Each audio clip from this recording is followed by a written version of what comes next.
I'm Angie Henderson, 30 years old, and I built a solid career from the ground up while quietly carrying my family's burdens. For years, I paid their bills, fixed their problems, and laughed off their jokes at my expense just to keep the peace. But when my own father stood at my wedding and toasted me as his useless daughter, I made a choice that changed everything. Have you ever been humiliated by someone you gave everything to? If so, share your story in the comments. You're not alone. Before I tell you what happened next, let me know where you're watching from. And if you've ever had to stand up for yourself after being written off, hit like and subscribe for more true stories about boundaries, self-respect, and unexpected turning points. What happened after that toast might surprise you. Growing up in the Henderson house meant walking on eggshells that never quite stayed intact. My father had this way of making you feel like you were perpetually failing some test you didn't know you were taking. The rules changed without warning, and the goalposts moved just when you thought you might actually reach them. Still, I kept trying. Maybe it was stubbornness, maybe it was hope, but I spent most of my childhood and all of my 20s believing that if I just worked hard enough, gave enough, proved myself sufficiently, he'd finally see me as worthy. The evidence suggested otherwise, but I ignored it. When I graduated summa cum laude from college, he mentioned that my cousin had gotten into medical school. When I landed my first real job, he wondered why I hadn't aimed higher. When I bought my first apartment, he questioned whether I could afford the mortgage. Every achievement came with a qualifier, every success with a subtle undermining. My mother would smooth things over later, explaining that he meant well, that he just wanted me to reach my potential. I believed her because I needed to. The financial help started small. A few hundred here and there when they were short on rent. I was young, working entry-level, but I had savings and they seemed desperate. Dad would call with that particular tone in his voice, the one that managed to be both commanding and pitiful. "We're in a tight spot, kiddo. You know how it is." I knew how it was. I also knew that asking anyone else in the family wasn't an option, though I never questioned why that was. I just transferred the money and felt useful, needed, important in some way that grades and jobs hadn't managed to make me feel. The requests grew larger over the years. Car repairs that cost thousands. Medical bills that insurance wouldn't cover. A roof that needed replacing. Emergency after emergency, each one presented as temporary, each one repaid with gratitude that felt genuine enough to keep me writing checks. I started budgeting around their crises, keeping a cushion in my savings account that wasn't really mine. When friends suggested weekend trips or dinners I couldn't afford, I'd make excuses rather than explain that my money was spoken for by problems I couldn't discuss. My siblings knew, of course. They had to. But Sarah was in graduate school, drowning in her own debt, and Mom always said we couldn't ask her to sacrifice her future. Marcus had just gotten married and bought a house, and everyone agreed he needed to focus on his new family. Somehow, being single meant being available, being stable meant being responsible for everyone else's instability. The logic was never stated outright, but it didn't need to be. I understood my role. The pattern extended beyond money. When Dad needed help moving offices, I took vacation days. When he wanted someone to drive him to medical appointments, I rearranged my schedule. When family gatherings needed organizing, the planning fell to me. I told myself this was what families did, what love looked like in practice. I told myself that someday, when I needed help, they'd be there for me too. I told myself a lot of things that made the imbalance easier to swallow. But even as I gave and gave, his comments continued. At family dinners, he'd make little observations that felt like paper cuts. "She's not the organized one in the family," he'd say when someone complimented a party I'd planned. "She tries hard, but she's not naturally good with people like Sarah." These weren't cruel observations, exactly, just casual diminishments that left me wondering if I'd imagined the sting. When I'd bring it up later, he'd seem genuinely confused. I was just being honest. You know I believe in telling the truth. As if honesty justified anything, as if truth were some immutable force rather than a choice about which facts to emphasize and which to let slide. The worst part was how normal it all became. My friends would compliment my family, talk about how lucky I was to have such a close relationship with my parents. From the outside, it probably did look enviable. We talked regularly, saw each other often, helped each other out. What they couldn't see was the careful choreography of it all, the way I'd learned to anticipate his moods, deflect his criticisms, absorb his disappointments without letting them show on my face. I became an expert at managing his emotions while neglecting my own. When I met David, I tried to explain the dynamics without sounding like I was complaining. He was a military man, straightforward and direct in ways that made my family's subtle manipulations feel even more twisted by comparison. He noticed things I'd stopped seeing, patterns I'd learned to accept as natural law. "Why do you always pay for dinner when we go out with them?" he'd ask, or "Did you notice how he changed the subject when you mentioned your promotion?" These weren't accusations, just observations, but they made me see our interactions differently. David's own family was complicated in different ways, but the respect was automatic and mutual. His parents might disagree with his choices, might worry about his career or his safety, but they never questioned his fundamental worth as a person. Watching him interact with them showed me what unconditional love actually looked like, how different it was from the performance-based affection I'd grown up thinking was normal. It wasn't that they didn't have expectations or standards, it was that their love didn't depend on meeting them. Still, I couldn't imagine cutting ties completely. Despite everything, these were my people. My father had taught me to drive, had come to my school plays, had been there for moments that mattered. The good memories were real, even if they came with conditions I was only beginning to understand. I thought marriage might change things, might give me enough distance to renegotiate the terms of our relationship. I thought maybe becoming Mrs. Davidson would elevate me in his eyes, make him see me as an adult worthy of respect rather than a perpetual child in need of correction. I should have known better. The signs were all there, had been there for years. But hope is stubborn and family loyalty is a hard habit to break. So I planned a wedding and invited them all, still believing that love would eventually win out over everything else. Still believing that this time, finally, would be different. The morning of my wedding, I woke up with butterflies that had nothing to do with David. I was nervous about seeing my father in his tuxedo, about whether he'd be proud of me walking down the aisle, about whether his speech would finally acknowledge all the ways I'd tried to be a good daughter.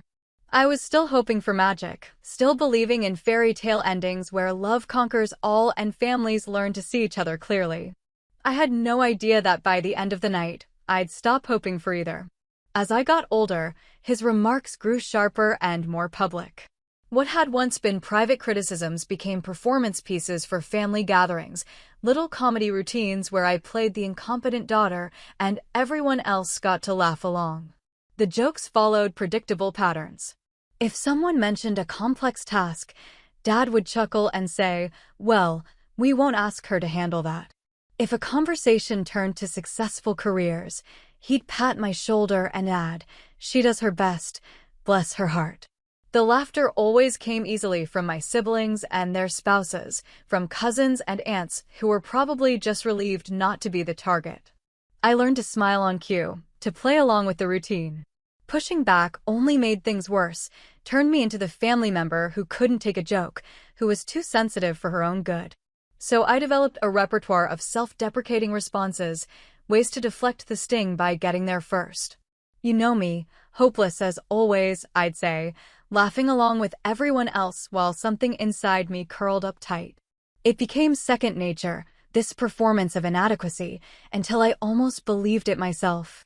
Sarah and Marcus never defended me during these moments, but they didn't initiate them either. They'd laugh when Dad started his routine, but quietly, uncomfortably, like they knew it wasn't quite right but couldn't figure out how to make it stop. Later, in private moments, they'd be kind to me, normal, which made the public humiliations feel even more surreal. It was as if we were all playing roles during family gatherings, reading from a script that none of us remembered writing. The worst incidents happened at larger gatherings, weddings, and holiday parties where the audience was bigger and Dad's performance more elaborate. He seemed to feed off the attention, the way people would lean in to hear what amusing thing he'd say about his bumbling daughter next. I began dreading these events, making excuses to arrive late or leave early, anything to minimize my exposure to the comedy hour. But missing family events entirely wasn't an option, not if I wanted to maintain any relationship with the rest of them. David noticed the pattern immediately, though he was careful not to comment at first. I could see him watching during family dinners, his jaw tightening when Dad would launch into one of his routines. Military training had taught him to observe before acting, to gather intelligence before making tactical decisions. After a few gatherings, he started asking gentle questions. Does he always talk about you like that, or how long has this been going on? The questions made me defensive at first.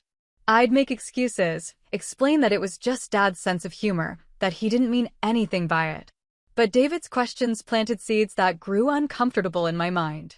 I started noticing things I'd trained myself to ignore, patterns that had become invisible through repetition. How Dad never told stories that cast me in a positive light. How he'd interrupt me during conversations to correct details that didn't need correcting.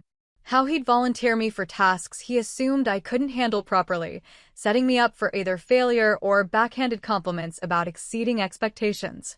The observations accumulated like evidence in a case I hadn't realized I was building. The financial requests continued throughout this period, maybe even intensified. It was as if playing the role of family disappointment made me more useful somehow, more obligated to prove my worth through practical contributions. Dad would call with emergencies that needed immediate attention, problems that only cash could solve. The conversations always started with affection. Hi kiddo, how's my girl? Before transitioning into crisis mode. I'd find myself agreeing to help before fully understanding what I was agreeing to, caught up in the urgency of whatever disaster needed averting. David didn't understand the financial arrangement, couldn't see why my parents' emergencies were automatically my responsibilities. He'd point out that Sarah and Marcus were never asked to contribute, that my parents seemed remarkably capable of managing their finances except when they needed money from me. His observations stung because they were accurate, but I couldn't admit that without admitting I'd been played for a fool for years. Instead, I'd explain about family loyalty, about being in a position to help when others couldn't. I'd make it sound noble instead of pathetic, generous instead of compulsive. The cognitive dissonance became harder to maintain as the wedding approached. I was planning to promise to love and honor David while simultaneously allowing my family to dishonor me in ways I was just beginning to recognize. I was asking him to become part of a family system that treated me like a convenient target, expecting him to smile along with jokes that diminished his future wife. The contradictions were becoming impossible to ignore, but I still couldn't imagine confronting them directly. Instead, I did what I'd always done. I hoped things would change naturally. Maybe marriage would shift the dynamic, force Dad to see me differently. Maybe having an accomplished military officer as a son-in-law would reflect well enough on me to earn some respect by association. Maybe the formality of a wedding, the gravity of the occasion, would inspire him to set aside the comedy routine for one night and speak about me with genuine pride. I was still operating under the assumption that love would eventually triumph over habit, that family bonds would prove stronger than entrenched patterns of disrespect. The wedding planning process should have been a warning. Dad had opinions about everything, the venue, the menu, the guest list, but never asked about my preferences or acknowledged the work I was putting into making decisions. He'd call with suggestions that were actually demands, critiques disguised as helpful observations. When I'd mention being stressed about details, he'd laugh and say something like, "Well, you wanted a fancy wedding," as if the complexity were my fault rather than an inevitable result of trying to bring two families together for a celebration. Even then, even with all the evidence mounting, I kept believing that the day itself would be different. That when he saw me in my dress, when he walked me down the aisle, when the moment came for him to speak publicly about his daughter on her wedding day, something in him would shift. Love would win. Pride would overcome habit. The daughter he'd raised, the one who'd supported and helped and tried so hard for so many years, would finally be seen and acknowledged. I was wrong about almost everything, but I was especially wrong about that. My wedding day arrived with the kind of California sunshine that makes everything look like a movie set. The venue was perfect, the flowers exactly what I'd envisioned, the dress a dream I'd been saving for since I was 25. David looked impossibly handsome in his dress uniform, metals catching the light as he straightened his tie in the mirror. For a few hours that morning, everything felt magical and right, like all the planning and stress had been worth it for this one perfect day. My father seemed different that morning too, more tender than usual. He helped my mother with her corsage, complimented the bridesmaids' dresses, even told me I looked beautiful without any qualifying remarks. I thought maybe the gravity of the occasion had reached him, that he understood this was a day for celebration rather than performance. When he offered me his arm to walk down the aisle, his smile seemed genuine, proud even. For those few minutes, I felt like the daughter I'd always wanted to be. The ceremony was everything I'd hoped for. David's vows made me cry happy tears, and I managed to get through mine without stumbling over the words I'd practiced for weeks. Our families beamed from their seats, cameras flashing, everyone caught up in the romance and joy of the moment. When the pastor pronounced us husband and wife, the cheers were loud and heartfelt. I felt surrounded by love, supported by people who wanted nothing but happiness for us. It was the kind of moment you want to freeze forever, when everything feels possible and right with the world. The reception continued in the same spirit. Dinner was delicious, the band played all our favorite songs, and the dance floor filled up as soon as the music started. David's military friends told embarrassing stories about his academy days, and my college roommates shared memories that made everyone laugh. It felt like a real celebration, a gathering of people who genuinely cared about us and wanted to mark this important transition in our lives. I started to relax for the first time in months, finally able to enjoy the party I'd worked so hard to create. Then came the toasts. David's father spoke first, welcoming me into their family with words that made me feel seen and valued.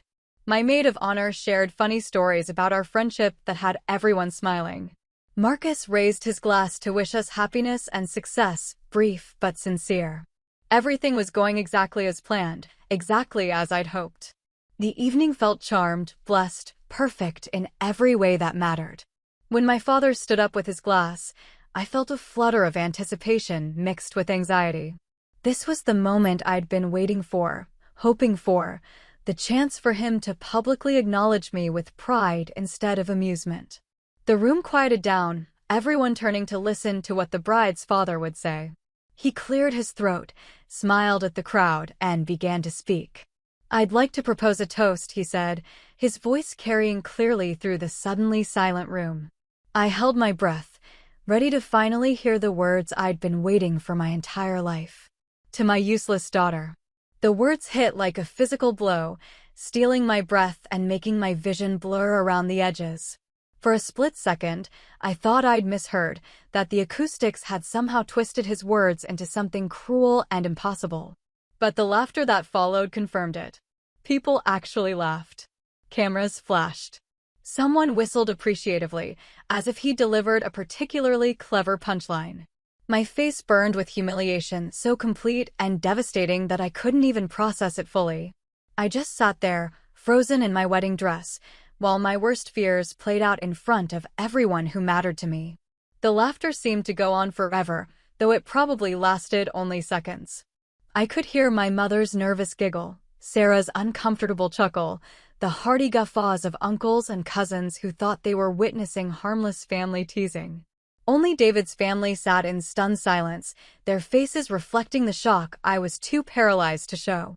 I wanted to disappear, to sink through the floor of the beautiful venue and never face any of these people again. Instead, I sat motionless in my chair, my hands clenched in my lap, while everything I'd hoped for crumbled around me. My father continued speaking, but I couldn't hear the words over the roaring in my ears. He was probably adding context now, softening the blow with affectionate qualifiers, but it was too late.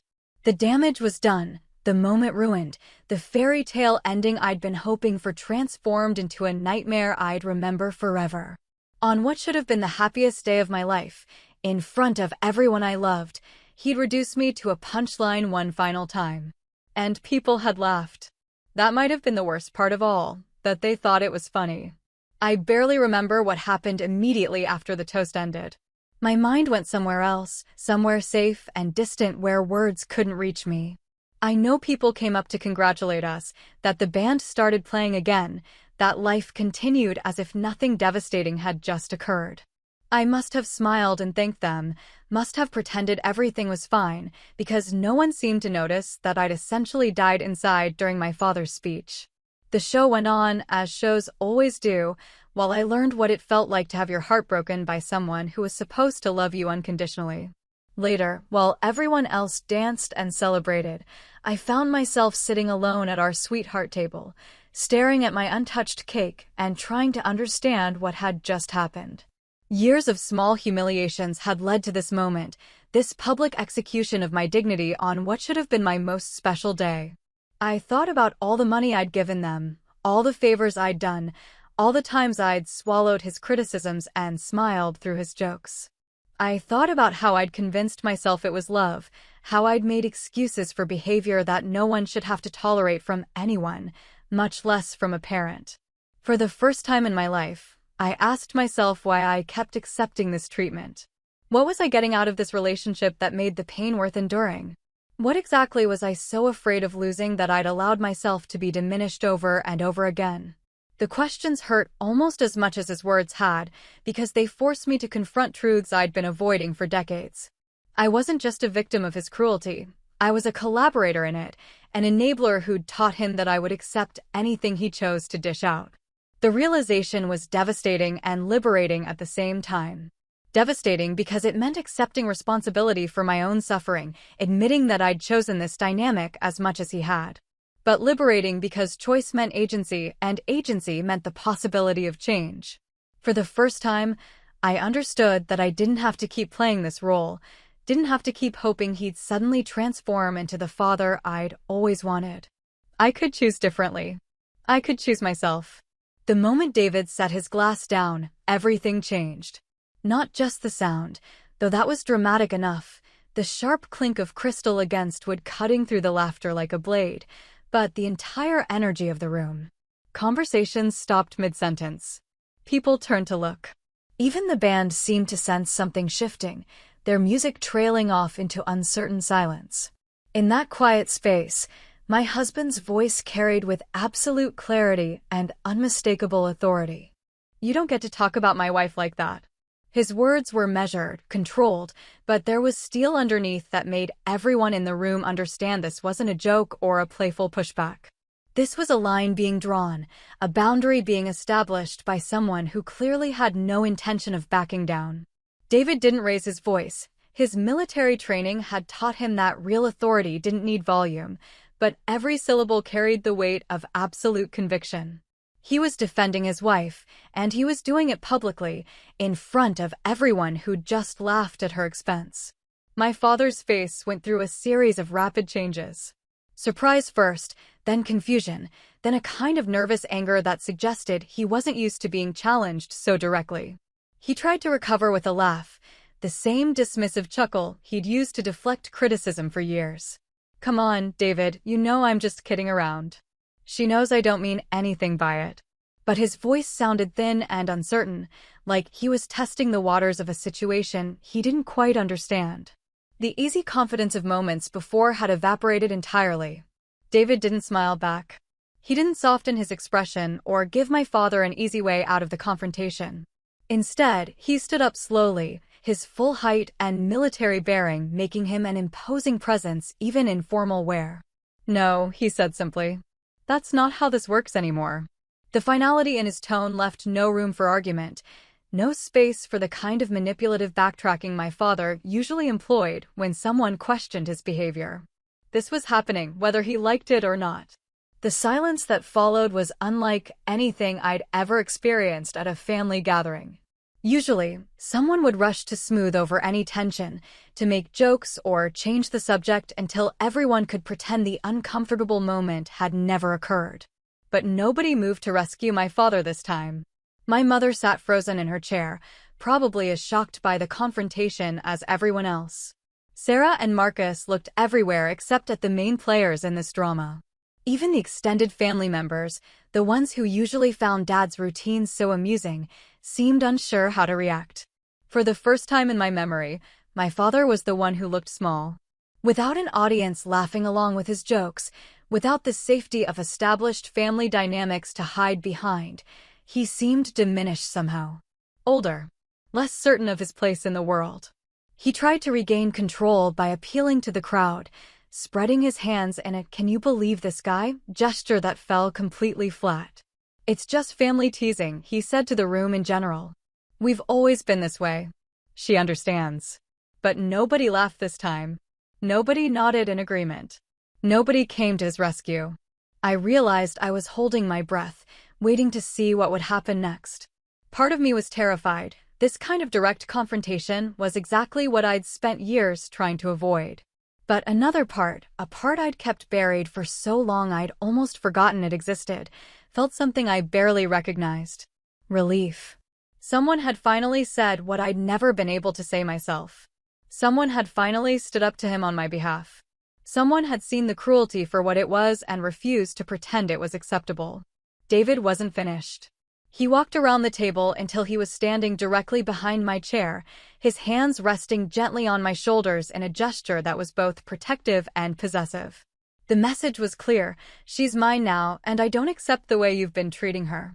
"I've watched you do this for months," he said, his voice still calm but carrying an edge that made everyone in the room pay attention. "The little comments, the jokes at her expense, the way you make her feel like she has to apologize for existing. It stops now." My father's face flushed red, and for a moment I thought he might explode into one of his rages. But something about David's bearing, his absolute composure in the face of what should have been overwhelming social pressure, seemed to deflate him instead.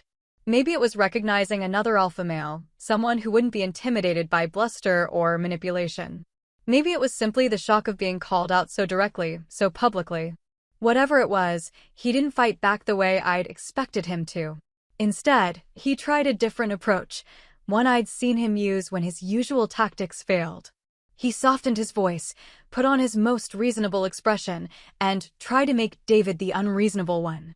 "Look, son, I think you're overreacting. This is just how our family is. We tease each other. It's affectionate." But even as he spoke, his eyes kept darting around the room, looking for support that wasn't materializing.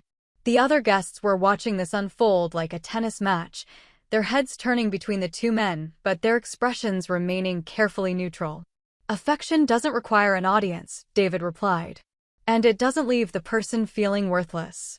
His hands tightened slightly on my shoulders, a subtle reminder that he was there, that I wasn't facing this alone anymore. "I've seen real affection, sir. This isn't it." The "sir" was perfectly polite, but it carried just enough military formality to remind everyone in the room that David knew something about respect, about hierarchy, about the difference between legitimate authority and bullying disguised as humor. The standoff continued for what felt like hours, but was probably only seconds. My father opened and closed his mouth several times, clearly struggling to find a response that would let him save face without backing down completely. The room remained silent except for the distant sound of traffic and the nervous rustling of formal whereas people shifted in their chairs. I could feel the weight of everyone's attention, but for once it wasn't focused on my inadequacies. For once, someone else was being held accountable for their behavior. Finally, my father did something I'd never seen him do before. He sat down. Not gracefully or strategically, but heavily, like a man who'd suddenly realized he was outnumbered and outgunned. He picked up his wine glass with hands that trembled slightly, took a long sip, and stared down at the table. The fight had gone out of him, at least for now. He looked older than his years, deflated in a way that was almost pitiable. Almost. David remained standing for another moment, making sure the lesson had been received and understood by everyone present. Then he leaned down and whispered something in my ear. "Are you okay?" Before taking his seat beside me. His hand found mine under the table, squeezing gently in a gesture of support that grounded me back in the present moment. The crisis was over, at least the immediate one. But I knew that everything had changed, that the balance of power in my family had shifted permanently and irrevocably. Slowly, conversation began to resume around the room. People started talking to their neighbors again, though the topics seemed carefully chosen to avoid anything controversial. The band, reading the room with professional skill, launched into an upbeat song that encouraged people to return to the dance floor. Life was gradually returning to normal, or at least the appearance of normal. But I knew that nothing would ever be quite the same. Someone had finally called out the family emperor for having no clothes, and we couldn't pretend we hadn't all seen him naked. In the months that followed my wedding, I discovered what life looked like when I stopped being the family's designated problem solver. It was quieter than I'd expected, lonelier in some ways, but also cleaner somehow. Without the constant drama of other people's emergencies, I had space to think, to breathe, to remember who I was when I wasn't performing the role of dutiful daughter or convenient scapegoat. The silence felt strange at first, like walking into a house where the air conditioning has finally stopped running and you realize how long you've been living with that constant background noise. The phone calls were the first thing to change. Where once my father would call several times a week with updates on family news, requests for favors, or problems that needed my immediate attention, now days would pass without hearing from him. When he did call, the conversations were stilted and brief, neither of us quite sure how to navigate this new dynamic where I wasn't automatically available for whatever he needed. He seemed to be waiting for me to go back to normal, to pretend the wedding incident had never happened and resume my traditional role as the family's unpaid crisis management service. But I couldn't go back. David's defense had cracked something open in me, some protective shell I'd built around the truth of my situation.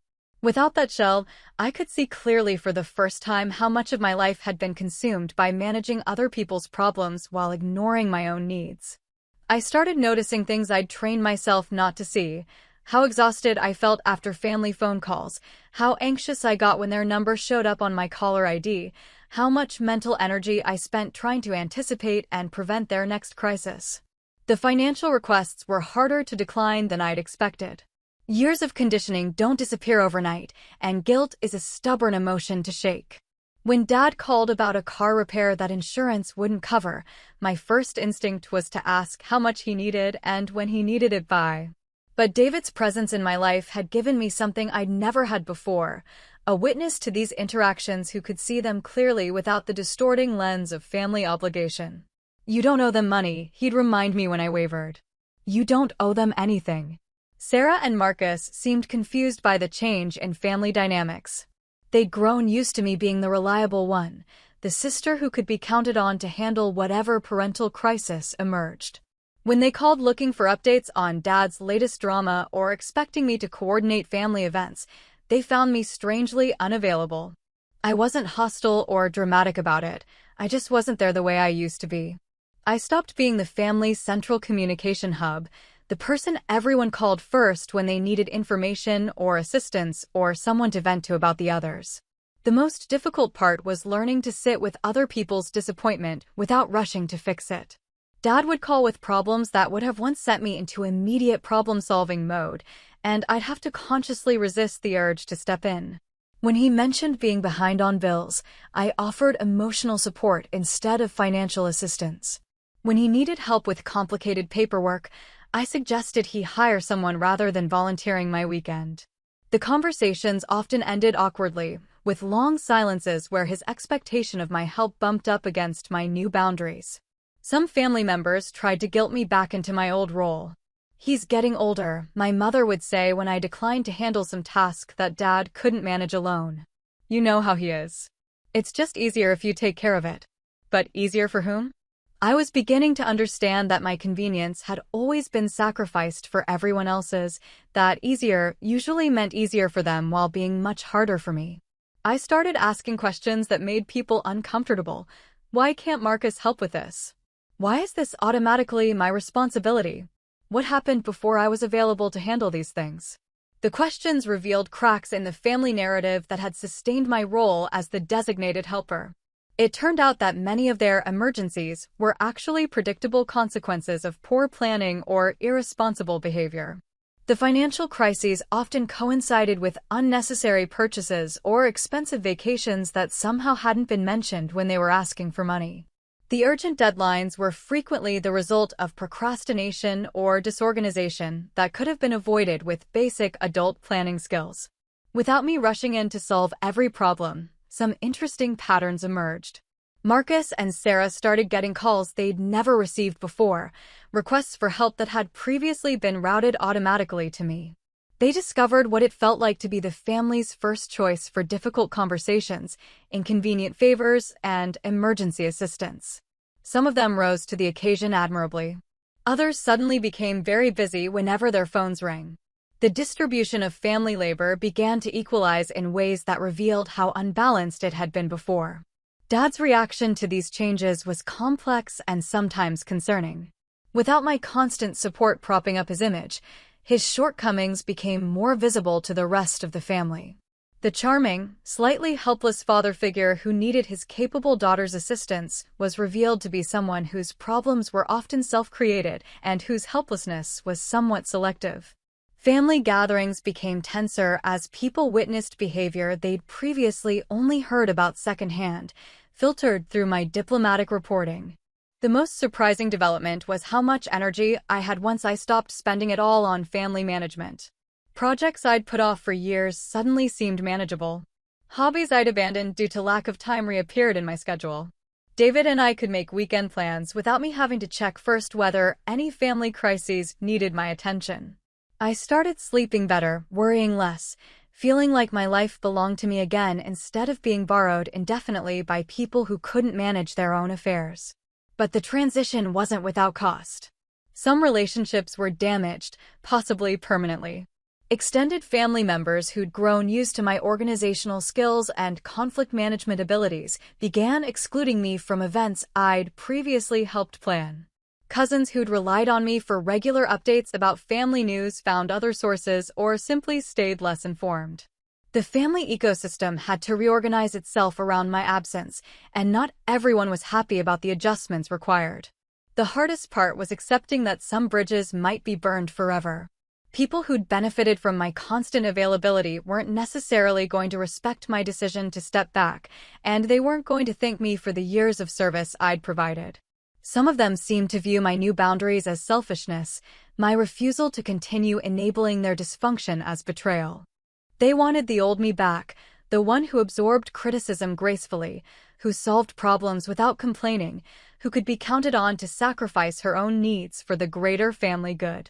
That version of myself was gone, and she wasn't coming back. The woman who emerged from my wedding night was stronger, clearer, more protective of her own interests. She still cared about family, but she learned the difference between caring and caretaking, between love and enabling. She was learning to distinguish between relationships that nourished her and ones that merely consumed her energy. It was painful education, but it was long overdue. For the first time in my adult life, I was discovering who I was when I wasn't performing the role others had assigned me. My father's attempts to reach out began about 6 months after the wedding, right around the time when the family crisis management system I'd anchored for so many years started showing signs of serious strain.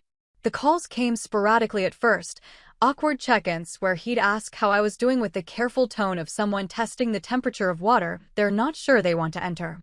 I could hear the effort in his voice, the unfamiliar sound of someone who was used to making demands learning to make requests instead. The first real conversation came on a Tuesday evening in November. David was working late, and I was reading in our living room when the phone rang. Dad's voice sounded older somehow, less certain than I remembered. "I was wondering if you might want to have dinner sometime," he said, without the usual preamble of crisis or complaint. "Just the two of us. I thought we could talk." The invitation was so unprecedented that I almost didn't know how to respond. In 30 years of being his daughter, I couldn't remember him ever asking to spend time with me for its own sake. I agreed to meet him, though I insisted on choosing the restaurant and made it clear that I had plans afterward that couldn't be changed. Small boundaries, but important ones. I needed him to understand that any relationship we rebuilt would be on different terms than the one we'd had before. The dinner was strange and stilted, like two people who'd never quite learned how to talk to each other trying to figure it out for the first time. He asked about my job, my marriage, my life in general, but his questions felt rehearsed, like he'd prepared a list beforehand of appropriate topics for father-daughter conversations. I answered politely but without the eager-to-please energy that had characterized our interactions for decades. I was pleasant but not accommodating, present but not available in the way I used to be. About halfway through the meal, he cleared his throat and said, "I know things have been different since the wedding." It wasn't quite an apology, but it was closer to acknowledgement than I'd ever gotten from him before. I didn't realize. He started, then stopped, seeming to struggle with words that didn't come naturally to him. "I suppose I didn't think about how some of the things I said might sound to you." The passive voice was telling. Even in this moment of attempted reconciliation, he couldn't quite take full responsibility for his choices. I didn't make it easy for him. The old me would have rushed to reassure him, to minimize the damage and smooth over the awkwardness so we could all pretend everything was fine. But the new me sat quietly and waited for him to finish his thought. If he wanted forgiveness, he was going to have to actually ask for it. If he wanted a relationship with me, he was going to have to explain what that relationship would look like and why I should want to participate in it. The silence stretched between us until he tried again. "Your husband," he said carefully, "he made some valid points that night. About respect. About how families should treat each other. It was progress, I suppose, though calling David your husband instead of using his name suggested that he still saw him as an interloper rather than a permanent part of my life. Still, acknowledging that David had been right about anything was a significant concession from someone who rarely admitted error. I waited for more, but that seemed to be the extent of his prepared remarks.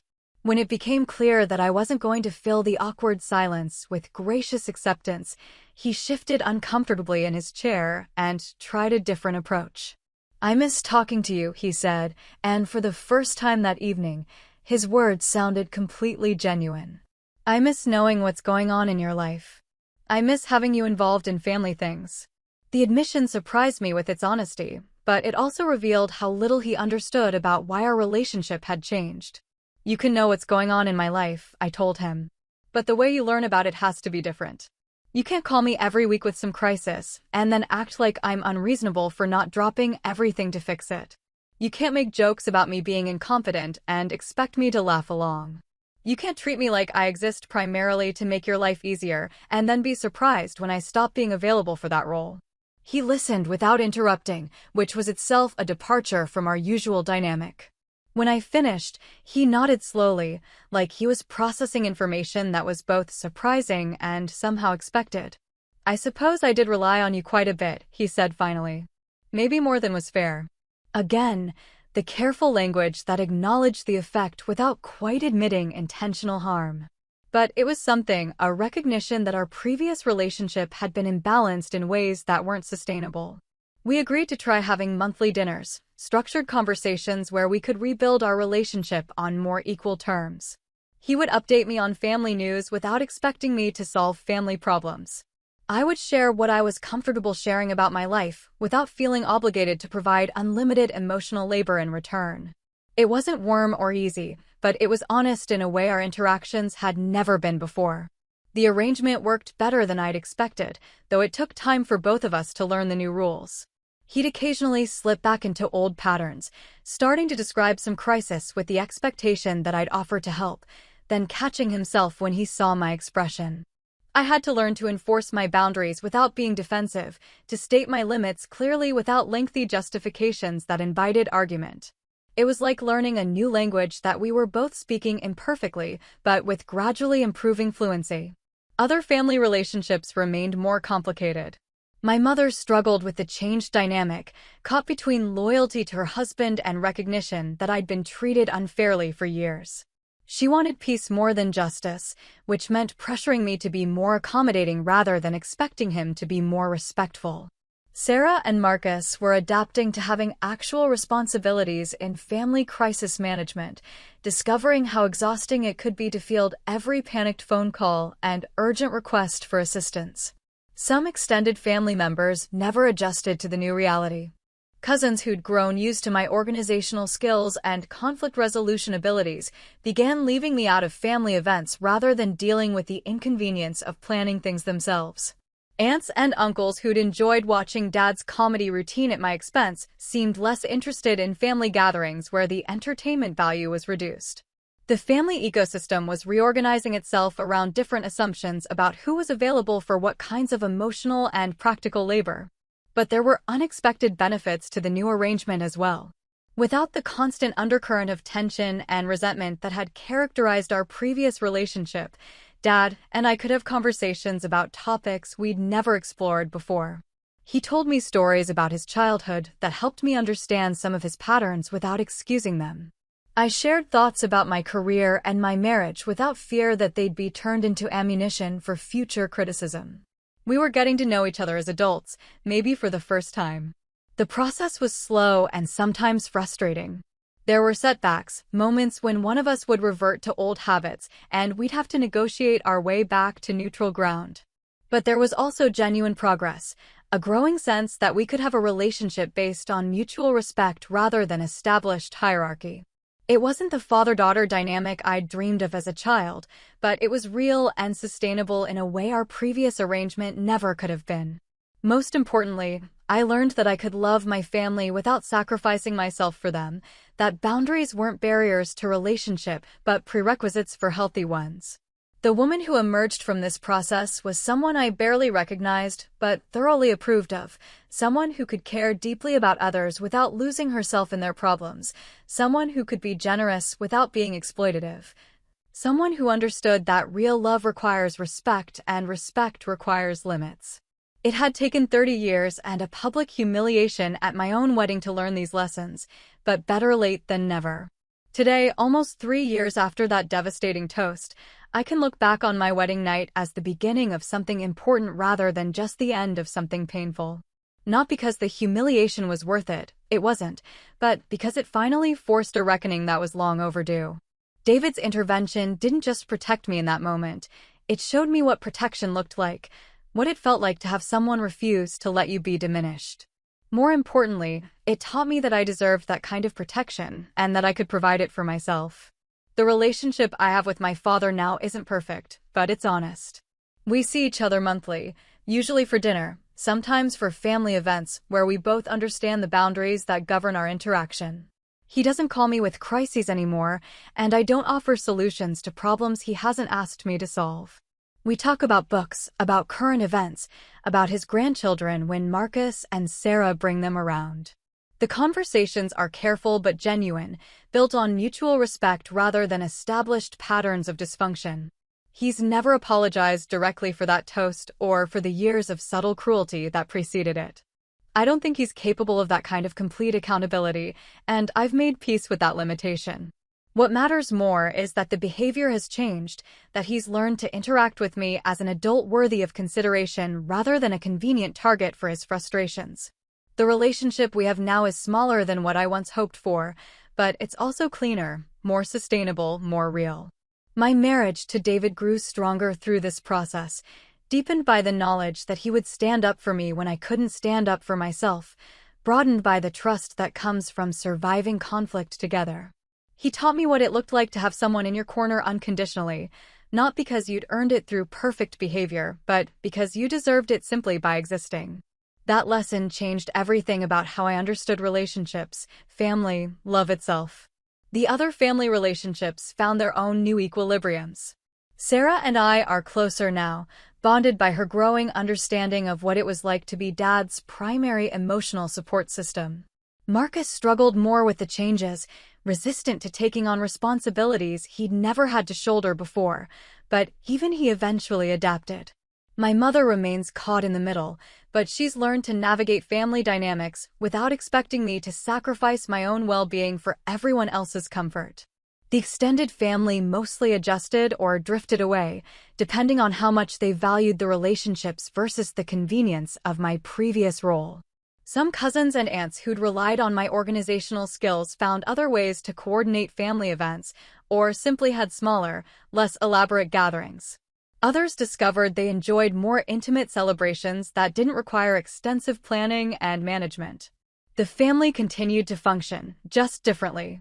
What I gained in this process was something I'd never had before, a clear sense of my own worth that didn't depend on other people's validation or approval. For 30 years, I'd measured my value by how useful I could be to others, how much I could give, how many problems I could solve. Now I know that my worth exists independently of my utility, that I deserve respect and consideration simply because I'm a human being worthy of dignity. That knowledge is armor against manipulation, protection against people who would exploit my generosity or mistake my kindness for weakness. The woman who sits in that wedding photo, frozen in humiliation while cameras flashed around her, learned something crucial that night. She didn't have to accept being diminished by anyone, not even family, not even people she loved. She learned that dignity isn't granted by others, but claimed by refusing to surrender it. She learned that real love requires respect, and respect requires boundaries, and boundaries are not walls, but foundations for relationships built to last. The toast that was meant to diminish me ultimately liberated me. The public humiliation that should have been my lowest moment became the catalyst for the most important growth of my adult life. I wouldn't choose to relive that night, wouldn't wish that kind of pain on anyone, but I can't pretend I'm not grateful for where it led me. Sometimes the worst moments teach us the most important lessons. Sometimes we have to lose everything we thought we wanted to find what we actually needed. Sometimes love looks like a glass being set down firmly enough to cut through years of laughter and silence, a room full of people who needed to hear an uncomfortable truth. My father raised his glass that night to toast his useless daughter. What he didn't realize was that he was actually toasting the end of his usefulness to me, the conclusion of a dynamic that had sustained him at my expense for decades. The daughter he thought he was dismissing was already gone, replaced by a woman who knew her worth and wouldn't settle for less than she deserved. The joke was on him in the end. He just never understood the punchline. That night taught me something simple but life-changing. Respect isn't given by family just because they're family. It's earned, and it's also demanded. Have you ever had to draw a line with someone close to you? Did they fight it, or did they finally listen? Let me know in the comments. I read everyone. And if this story resonated with you, hit like, subscribe, and share it with someone who might need to hear it today.